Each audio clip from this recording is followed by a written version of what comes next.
조기에 발견되는 만큼 그만큼 성적도 좋아질 수 있고, 남들은 이제 다 아는 항암 치료는 나는 사실 시당초에 고려 대상이 아닐 수 있기 때문에 너무 걱정하시는 것보다는 재발에 대한 공포에서 좀 더 자유로워질 수 있겠구나라고 긍정적으로 생각하셨으면 좋겠습니다. 안녕하세요. 닥터정지광 정지광 원장입니다. 처음에는 연기암이라 다행이라고 생각하셨는데, 막상 수술을 해야 된다는 얘기를 들으시거나 수술을 앞두고 걱정하시는 분들께서 굉장히 많으실 텐데요. 연기암이라고 하지만 아직까지 이제 모든 유방암이 그렇듯 연기암 또한 수술은 반드시 필요합니다. 그리고 수술이 끝나면 경기가 1기로 올라갈 수 있다라고 또 들으시면 또 더 걱정이 되실 거예요. 그래서 어떻게 하면 내가 좀 더 안전하게, 그리고 내 가슴을 최대한 보존하면서 수술할 수 있을까 걱정하시는 분들도 많으실 겁니다. 그런 걱정을 하시는 분들께서 이 영상을 클릭하셨다면 잘 찾아오셨습니다. 제가 서울대병원 교수 재직 시절 이제 상피내암뿐만 아니라 다양한 침류암 그리고 전이암에 대한 치료를 해왔기 때문에, 그리고 지금 제가 운영하고 있는 의원에서는 유방암 조기 진단의 목적으로 연기 유방암을 잡아내는 연기 유방암 프로젝트도 진행하고 있고, 연기암의 일부분은 실제 여기서 수술도 해드리고 있기 때문에 이번 영상에서 제가 말씀드리는 요소들을 잘 보신다면 여러분들께서 가지는 고민들의 대부분은 해소되지 않을까 생각됩니다. 그래서 이제 제가 이 영상에서 말씀드리고자 하는 이야기는 바로 세 가지입니다. 첫 번째는 연기암이고 내 몸을 돌아다니지 않는 암이라는데 왜 꼭 수술을 해야 되는 것일까? 두 번째는 만약 내가 수술을 해야 한다면 내 가슴을 전체를 다 없애야 하느냐? 세 번째는 수술로만 끝나는 게 아니라 이후에 다른 치료, 방사선 치료나 호르몬 요법이라는 약물 치료까지 꼭 받아야 하느냐? 이 세 가지 질문에 대하여 오늘 답변 드리려고 하니, 이 영상만 보셔도 이런저런 여러 상담 받으실 필요 없이 여러분의 고민을 어느 정도 해결하실 수 있을 것이라 생각합니다. 연기암은 보통 제자리암, 상피내암이라고 많이 얘기를 합니다. 암이 가지는 사실 가장 무서운 점은 끊임없이 이제 증식을 하고 분열을 하고 뭐 이런 것들도 있지만, 사실 내 정상 조직을 파괴하고 침범에 들어간다는 그 부분이 가장 무서운 부분이거든요. 그래서 보통 침윤암이라고 얘기하는데, 이 연기암은 이 세포의 기점막을 뚫고 나가는 능력이 없기 때문에, 즉 다른 조직을 침범하거나 전이하거나 하는 능력이 없는 암, 세포 내에 국한되어 있는 암을 바로 연기암이라고 얘기합니다. 우리가 항암 치료를 하는 이유는 사실 이제 수술로 커버가 안 되는 내 몸을 돌아다니고 있는 세포나, 아니면 실제 눈에 보이지 않지만 미세하게 전이를 이루고 있는 그 병소까지 이제 말끔히 암세포들을 다 죽여버리기 위해서 하는 치료가 항암 치료인데, 연기암은 말씀드렸듯이 돌아다니는 능력이 없지 않습니까? 그죠? 그러니까 항암 치료가 당연히 필요 없게 되는 거죠. 연기 유방암은 이제 보통 유관에 많이 이렇게 분포를 하게 됩니다. 그래서 관상피내암이라고 많이 표현을 하는데요. 유관이라고 이제 유즙을 이송하는 통로에 주로 이제 암으로 잘 발생하게 되고, 연기 유방암 같은 경우는 뭐 조기 유방암인 만큼 혹을 형성하는 경우는 사실 굉장히 좀 드문 편입니다. 뭔가 이렇게 경과가 애매모호하게 범위로 발생을 하거나, 아니면 주변에 특별한 조직의 변화 없이 이제 미세석회라는 흔적만 남기고 진단되는 경우가 있는데, 미세석회로 진단되는 경우가 연기유방암에서 대부분을 차지합니다.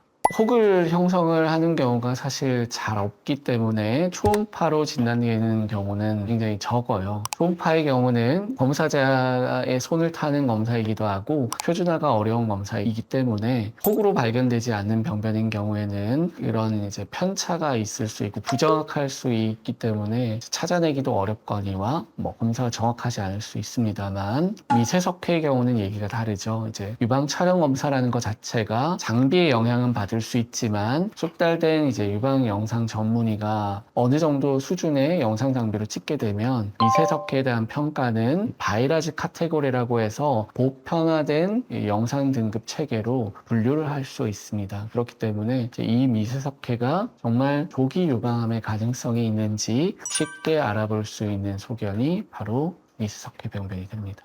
그래서 관상피내암 같은 이런 조기 유방암의 경우에는 미세석회를 이제 암이 생긴 부산물로 이제 만들어내기 때문에 유방 촬영 검사로 조기에 진단할 수 있게 됩니다. 드물게 이제 증상을 호소를 해서 발견하는 경우도 있어요. 특히나 이제 혈성 분비물이라고 유두에서 이제 피가 나오는 경우에 검사를 해봤더니 초음파에서 뭔가 이제 유관 자체에 변성이 발견이 되게 되고, 아니면 뭔가 유관에 약간 관내 유두종 같이 뭔가 유관내를 틀어막고 있는 병변이 보인다든지 그런 이유로 조직 검사를 했을 때 진단되는 경우가 있고요. 그게 아니라면 파제시병이라고 해서 결체 조직, 그러니까 연조직에 생기는 질환인데, 이 파제시병이 동반되는 경우에는 대략 한 80% 정도 이제 유방암과 연관되어 있는 경우가 있습니다. 파제시병에 대해서 조금만 더 설명을 드리면, 이제 유두나 이제 유륜 주변에 반복적으로 이렇게 장기간 피부 궤양이 생기는 경우 우리가 파제시병을 의심해 볼 수 있는데요. 이제 단순 유두 습진 같은 경우는 스테로이드 치료를 했을 때 수일 내 아니면 한 주 이내에 금방 호전이 되는 경우가 많은데, 치료를 했을 때 낫지 않은, 장기간 낫지 않고 재발과 악화를 반복하는 그런 유두에 생긴, 유륜에 생긴 피부 습진인 경우에는 꼭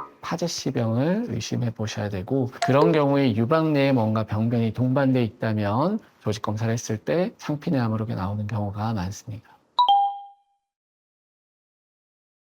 상피내암의 가장 핵심 치료는 수술입니다. 수술로 상피내암이 있는 그 부위를 깨끗하게 절제하는 것이 가장 중요한 치료법이죠. 처음에 이제 만약에 석회로 상피내암이 진단된다면 이 석회가 어느 정도의 범위로 내 유방에 분포하고 있는지를 확인하는 게 중요하고요. 그럼 분포, 이제 암이 의심되는 석회가 넓게 분포하고 있다면 당연히 이제 뭐 MRI 검사도 해보겠지만 가급적이면 남아있는 미세석회 병변이 없도록 수술해 주는 게 일반적이고요. 그런 게 아니라 뭔가 초음파에서 뭐 혹같이 보이는 병변이 있다거나 변성이 된 병변이 있어서 조직 검사를 해봤는데 상피내암이 진단됐다. 그럼 이제 대부분은 MRI 촬영을 해봅니다. 이제 MRI 촬영은 초음파나 촬영에서 안 보이는 유방암 병변들도 이제 높은 확률로 잡아낼 수 있는 검사이기 때문에 MRI를 찍어봤을 때 뭔가 또 암이 의심되는 병변이 있다면 보통은 그 부위까지 포함해서 절제해서 수술하게 됩니다. 석회병변이 범위가 되게 좁거나 MRI를 찍어봤는데 뭐 특별히 넓지 않다면 대부분은 부분 절제를 시도하게 됩니다. 물론 이제 이게 범위가 좁은데 부분 절제를 못하는 경우도 있는데요. 이제 병변이 되게 작지만 이제 유두를 침범하거나 아니면 유두에 너무 가깝게 되면 이제 유두를 살렸을 때 향후에 이제 유두에서 재발하는 경우가 생길 수 있기 때문에 그런 경우에는 어쩔 수 없이 전절제를 선택을 하거나 아니면 부분 절제를 꼭 원하는 경우에는 유두를 포함해서 이제 같이 절제하거나 그런 수술 방법을 선택하게 됩니다. 부분 절제를 하게 됐을 때는 이제 방사선 치료를 생략하는 경우도 있지만 대부분은 방사선 치료가 필수라고 생각하시면 됩니다. 특히나 이제 대부분 옛날 같은 경우는 대부분 유방암이 진단되면 뭐 전절제를 많이 했는데요. 부분 절제와 전절제의 치료 성적이 동등하도록 만들어준 치료가 바로 이 방사선 치료입니다. 그래서 수술을 하고 나서 혹시나 그 주변에 남아있는 미세한 암세포들을 방사선 치료로 이제 죽여버리기 위한 목적을 가진 치료가 방사선 치료이기 때문에 부분 절제를 하시게 됐을 때 가급적이면 방사선 치료는 꼭 병행해 주시는 게 좋습니다.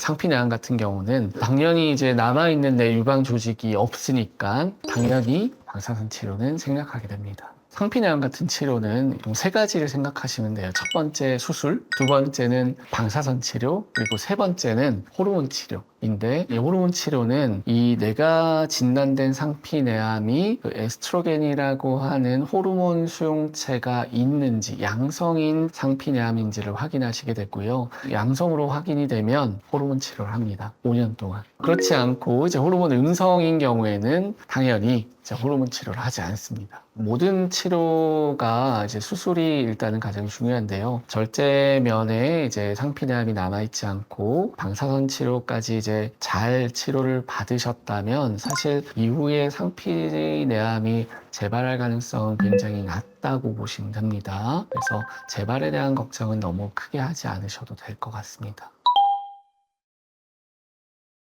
상피내암이 있을 때 반대쪽 유방에서 새로운 암이 생길 가능성이 올라가게 돼요. 그렇기 때문에 이제 내가 수술받은 쪽 가슴만 정기적으로 추적한다고 생각하시면 안 되고요. 내 전체 유방의 건강을 위해서 검진을 하신다라고 생각하셔야 됩니다. 그래서 수술 후 주기적인 추적 검진은 필수라고 생각하시면 됩니다.